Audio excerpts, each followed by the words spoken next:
اور اہل کتاب میں سے کوئی تو ایسا ہے کہ اگر تم اس کے پاس دیناروں کا ڈھیر امانت رکھ دو تو تم کو فوراً واپس دے دے، اور کوئی اس طرح کا ہے کہ اگر اس کے پاس 1 دینار بھی امانت رکھو تو جب تک اس کے سر پر ہر وقت کھڑے نہ رہو تمہیں دے ہی نہیں،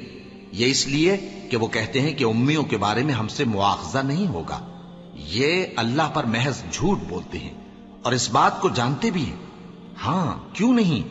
جو شخص اپنے اقرار کو پورا کرے اور پرہیزگار بنا رہے تو اللہ بھی پرہیزگاروں کو دوست رکھتا ہے۔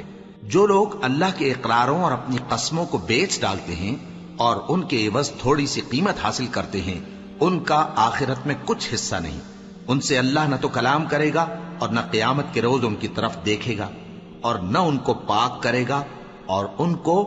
دکھ دینے والا عذاب ہوگا۔ اور ان اہل کتاب میں بعض ایسے ہیں کہ کتاب یعنی تورات کو زبان مروڑ مروڑ کر پڑھتے ہیں تاکہ تم سمجھو کہ جو کچھ وہ پڑھتے ہیں کتاب میں سے ہے، حالانکہ وہ کتاب میں سے نہیں ہوتا، اور کہتے ہیں کہ وہ اللہ کی طرف سے نازل ہوا ہے، حالانکہ وہ اللہ کی طرف سے نہیں ہوتا، اور اللہ پر جھوٹ بولتے ہیں اور یہ بات جانتے بھی ہیں۔ اللہ اکبر اللہ